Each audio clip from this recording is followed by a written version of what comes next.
Hello, everybody. Judah has our first topic. He has not thought really much at all about what we're going to be talking about in the particulars other than the general topic, and he's smiling like super giddy right now, and that kind of has me a little worried. So let's find out if I should be worried. So you guys know I'm a big comic book nerd. I'm a very, very, very, very, very, very, very big comic book nerd. So that's why you were giddy. So that's why I was giddy, because we're going to be talking about a character who is primarily known in the comics, who is Blue Beetle. We're going to be talking about three of them, because there are three Blue Beetles, and those are the ones I count. There probably are more, but those are there's three I care about. This will be new for me. I don't much. He doesn't know anything about this. This is just on the top of my head. Yeah. But even just Blue Beetle in general, I don't know much about Blue Beetle. So okay, learning experience for me too, guys. So there's this guy. This is the first Blue Beetle. His name is Dan Garrett. Dan Garrett. Okay. His name is Dan Garrett. A magic scarab comes to Earth from an alien planet and gives this guy superpowers, because he's kind of like an Indiana Jones explorer type guy who, goes around the world and finds these objects. And so he finds the scarab, and then it latches himself onto him, and then he becomes a hero of a city, and so on and so forth. Anyway, that's all we really need to know about him. He dies at some point. Now let's cut to one of the people I mainly care about here, which is Ted Kord, my homeboy, who is the biggest nerd ever. He's the son of a billionaire. And his sister inherits their father's corporate empire, right? All right, this dude is a big nerd, is very into technology, and he makes his own stuff. And he's a big fan of the Blue Beetle. So he mimics the Blue Beetle's costume, and he goes out in his city and is basically like a Batman or a Spider-Man type character, where he's a vigilante. But he's pretty funny, cracks jokes while he's doing stuff. More ground level type things? More grounded level person. Okay. So like a more grounded Iron Man kind of. Like a more grounded Iron Man. Okay. Yeah, exactly. Like think Spider-Man, Spider-Man, but like with his Stark technology suit. Yeah, maybe kind of vibe. That's exactly. Because more advanced technology, but like still ground level. Yeah. Okay. But he's not as powerful as Dan Garrett was, and he gets a hold of the magical scarab that Dan Garrett used to get powers from, right? But the thing won't attach to him, and it doesn't work with him for some reason. But Ted Kord, Blue Beetle, becomes a member of the Justice League International. He's best friends with Booster Gold, the time-traveling douchebag that is Booster Gold, who pretends to be a superhero. And he's like smartest man on planet, one of the smartest men on the planet. Mr. Terrific took that title a while back. But he's also a big, goofy nerd guy. Super fun character. All right, number 3, Jaime Reyes. Hispanic kid in high school. Is that the one that the movie was on? Yes, this is the one the movie was on. A Hispanic kid in high school who, when he's walking home from school one day, there's an explosion right by the place that he's walking by, and this magical scarab just flies out of nowhere. And ends up attaching itself to him and turns his life upside down, and he's got a bit of a Spider-Man dynamic going on. Is it the same Beetle as the first guy? As the same Beetle as the first guy. Just one was in the past, one is in the present? One is in the present. Okay. And he actually realizes it's alien. It's of alien origin. And that there's a species, kind of like the symbiotes for Spider-Man, there's a species of scarabs that are going throughout the universe. The scarabs belong to a race called the Reach, right? And these scarabs are bonding to people to make them like the strongest warriors on the planet, to kind of like Omni-Man and Invincible, lull the people into thinking they have a protector, and then the Reach are going to come in and take over. And so he discovers this. And so, he asks the Justice League to help him in repelling the Reach's invasion and stuff. But there we go. Okay, I have the setups.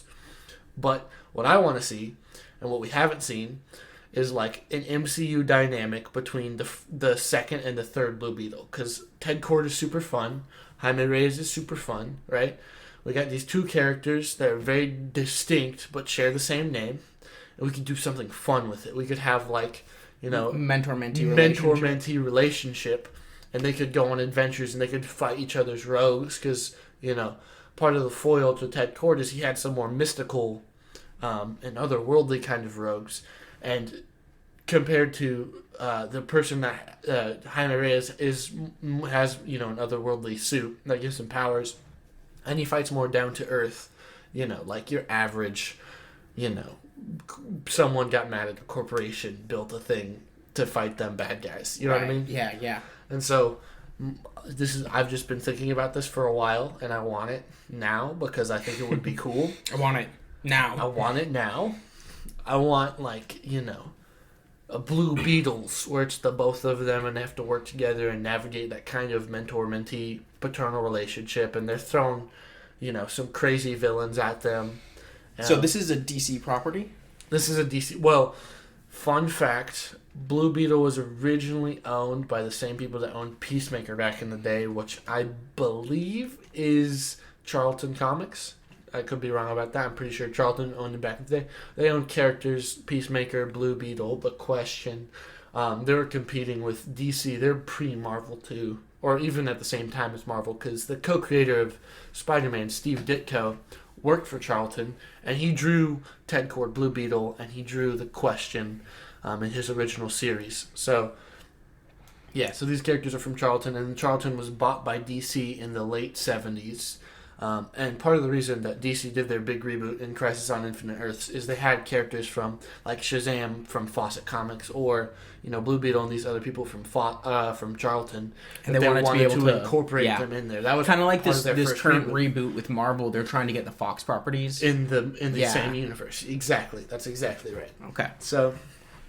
Yeah. So currently, it's part of DC. So you want this to be like this new reboot of DC. You want to see something with these characters. I want to see something with these characters. And the Blue Beetle movie was, all right. It was it was fun.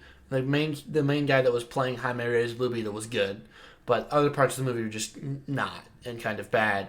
But I want to see that guy, and I want to see a Ted Kord, and I want to see their mentor-mentee relationship. I don't care if it's a show or a comic or whatever, but I want to see what kind of shenanigans they could get up to. If you want to throw Booster Gold in there, get some time-traveling shenanigans going on, you can see some fun stuff and highlight a lot of the C and D list heroes in the DC universe, Okay. So I'm nerding out about this because this has just been something I've been thinking about for a while that I think could be fun.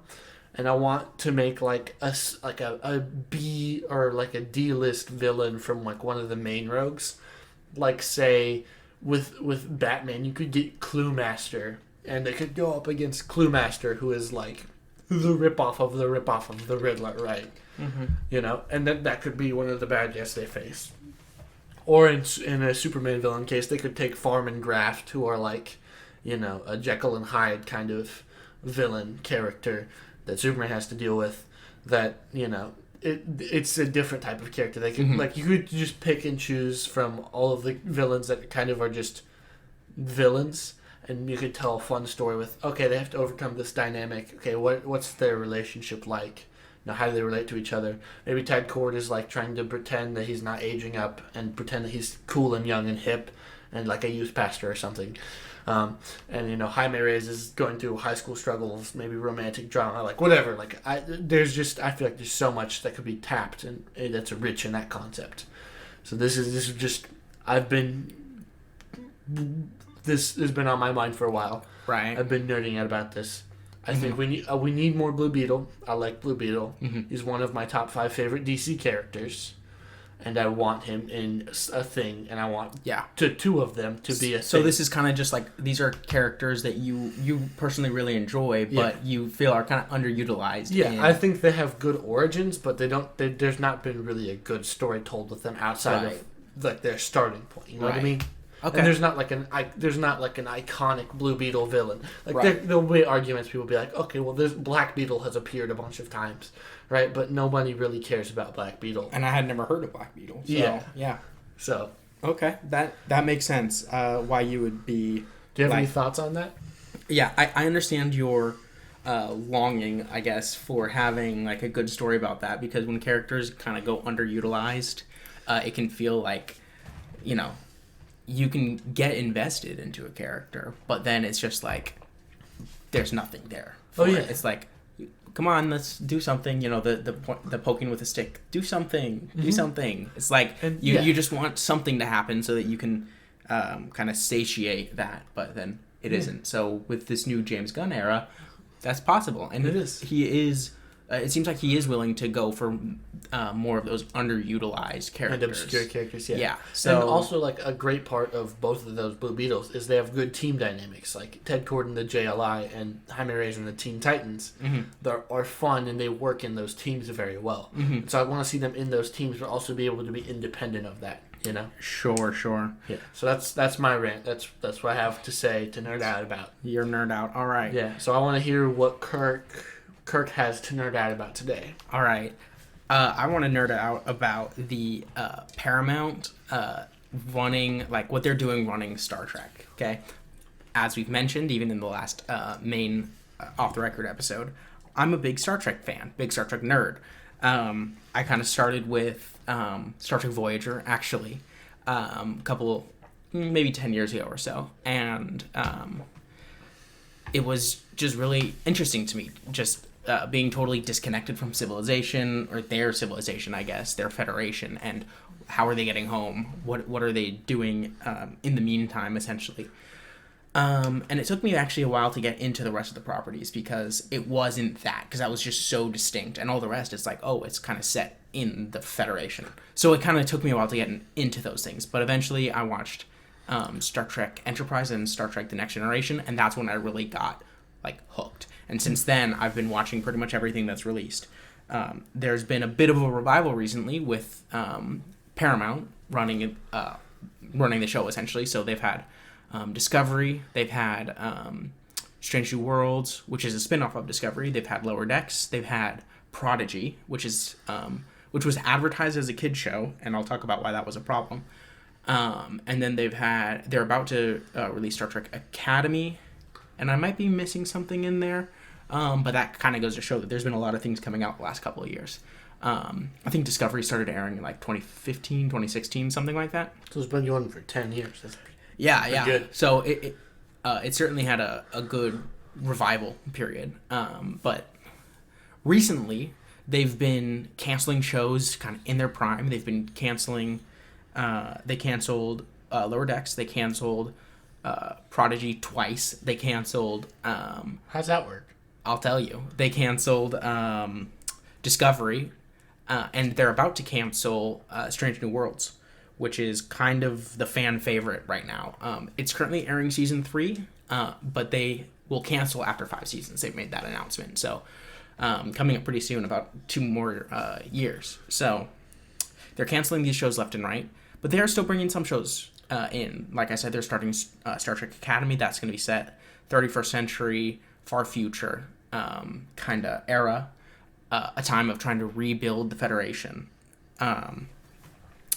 But Paramount had this show, Star Trek Prodigy, right? They released season 1. It was really good.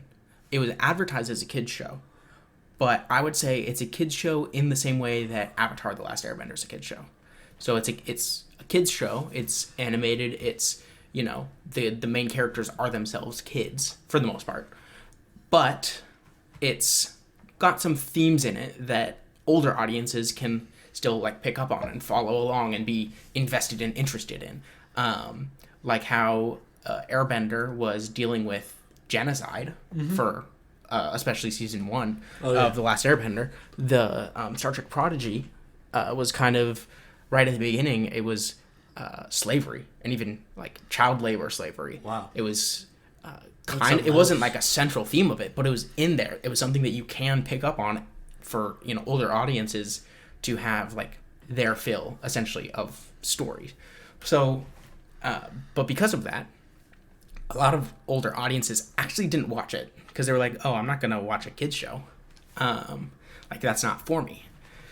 So that poor advertising meant it had poor numbers, and after they had finished the most of the production of season 2, they canceled it and decided that they weren't going to release season 2 at all.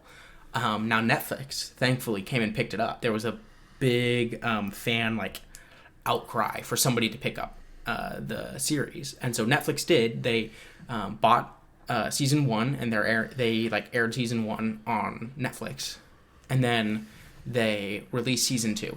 They got the rights to it. They released season 2, but now even Netflix is they have not they canceled it, so they're not going to be having a season 3, and they have decided to take down both season 1 and 2 off the platform. What? So you can only get it really if you pay on Amazon to get it. Wow. So it's not like even included in Amazon Prime or anything. It's when you go to Amazon, you can buy the show. So having that little faith in their content from canceled twice now, 2 different platforms, they split up. Like Paramount was saying, yes, we'll have all of Star Trek in one place, and then they cancel it and it goes to a new place. So now you don't have all of Star Trek in one place. Netflix then says now nobody gets to watch it unless you go and pay a bunch of extra money for Amazon to watch it. Kind of not so severely, but deleting old media is kind of what's happening with that. And then Paramount, they're canceling a bunch of their shows. They're not quite meeting what they need to meet in terms of like replenishing those shows. Yeah. They had one really bad long trek is what they're called. It's like a mini movie, but it's longer than an episode. And that was what's it called? Section 31. That was terrible. I actually just don't recommend anyone even watch it. But it was supposed to be a series. But the actress playing Georgiou, the main character, I forget her name, but she got she won an Emmy or something, so her price went up. Or what is it? Is it an Emmy for film? An Emmy. It's an Emmy. Okay.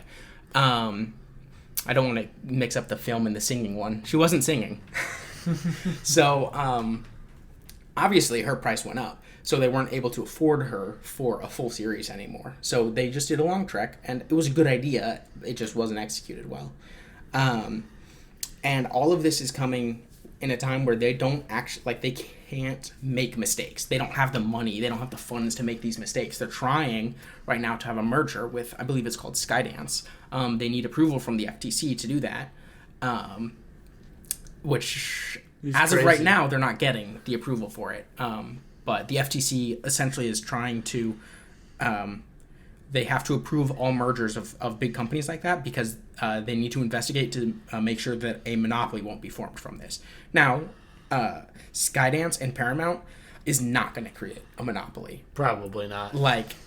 It'd be one thing if it was Disney and Netflix were merging. What's your favorite Skydance property? I have no idea. I don't know what Skydance is. Me neither. I've never heard of Skydance until this point in time. So, that begs the question, how are they going to create a monopoly? Exactly. Right? Unless they control something that we just Now, it might be that they're like a parent company of something, and they already own a different service, but that wouldn't make sense to me that would be the case. If that were the case, I'd expect they just buy the rights to shows rather than the platform itself, because that's much more expensive. Yeah. And so they're trying to save money like that. They're canceling projects. They're canceling a lot of Star Trek to kind of fund other things they need to do with this merger, other content and things like that, because they just don't have the money to. So they're canceling some Star Trek projects. They're not advertising things well, as we saw in the case with Prodigy. They're violating their promise to have all of Star Trek in one place by getting rid of Prodigy originally, it going over to Netflix, and then now even Netflix doesn't have it. So you can't even get a streaming service to just stream it. You have to pay separately for it. And who knows how long that'll last in the current age of media where things are just deleted off the internet forever. Oh, yeah. I suppose the only way you'll be able to get it at a certain point will be pirating. But, yeah, so it's a whole, thing that's going on where Star Trek used to be this whole, Judah's dying over here. Anyway, that sounds like a good time to come back in. As I was saying, yes, they've been kind of handling things very poorly, and if they just stuck with some of their shows for longer, those shows would bring in a bunch of money. Lower Decks was probably the biggest one that had the opportunity to bring in the most money. Plus, it's animated. Yeah. So you can save money in it being animated in that way too. But instead, they just cancel it. They canceled Discovery. Honestly, probably a good one to cancel. It was the first one when they first started airing Star Trek again. It was the first one, so it's been a while. Even though it was only 5 seasons, it's been a while. And it wasn't the one where Stacey Abrams was the governor of the universe or something, the president of Earth. Yes. So it really went off the rails. That one wasn't going to make them money. It makes sense to cancel it.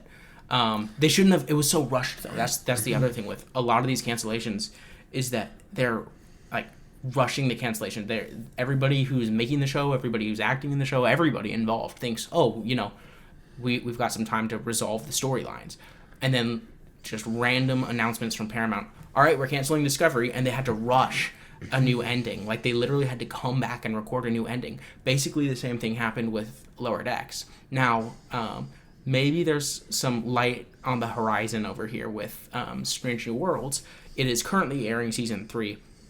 They wanted to cancel at season 4, which would have at least give them time to make a new ending for season 4 because they just finished season 3. They just finished the acting portion of season 4. Oh, so season 3 is currently airing. Yeah, so they're kind of getting into that post-production timing on season 4. So they could have made a new ending with enough time on season 4, but they actually said, "All right, what do you need to make a good ending?" And they said 6 episodes season 5.